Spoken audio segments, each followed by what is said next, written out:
Hello everybody, good night everybody.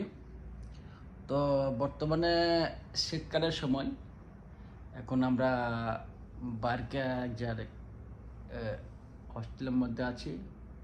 তো এখন বর্তমানে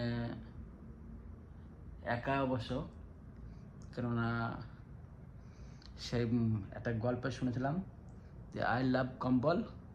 তো আজকের মতো কম্বলের মধ্যেই লাভ করতে হবে, কেননা এ হচ্ছে আমার আজকের বাসস্থান রুম। তো পুরা হোম রকেটের মধ্যে একাই আছি অবশ্য শুয়ে। তো এ হচ্ছে আজকের রাত কাটানোর বেডরুম বা বেডিং। এ হচ্ছে বেডরুমের সবার অ্যাড্রেস। আজকে অবশ্য শুয়ে আছি একাকিত রুমের মধ্যে।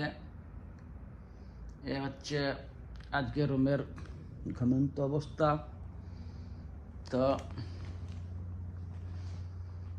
এখন তো গ্রীষ্মকাল, বলা যায় না, এটা শীতকাল চলছে, প্রচণ্ড শীত চলছে এখন। এ হচ্ছে আজকের গুড নাইটের পরিস্থিতি বা নাইট অবশ্য একাকিভাবে কাটছে। এই হচ্ছে আমাদের আজকের রুমের একত্রিত, কেননা একাই হলরুমের মধ্যে একাই কাটছে। তার জন্য বন্ধুকে আমি শেয়ার করছি রুমের জন্য গুড নাইট।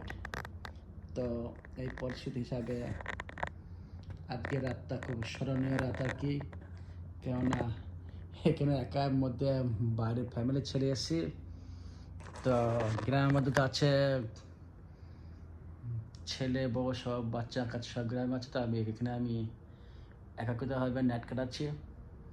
তো এই হচ্ছে আজকের আমার নাইট রুম বা বেডরুম যাকে বলা যায়, সেই হিসাবে কাটছে আর কি নাইটটা।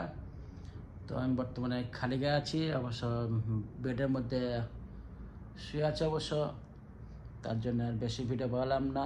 এ হচ্ছে আমাদের আজকের হোল্ডিং রুম বা থাকার জায়গা বা শোয়ার জায়গা, কেননা আজকে আমার রাত হয়ে গেছে, আমি দেশের বাড়ি ফিরিনি।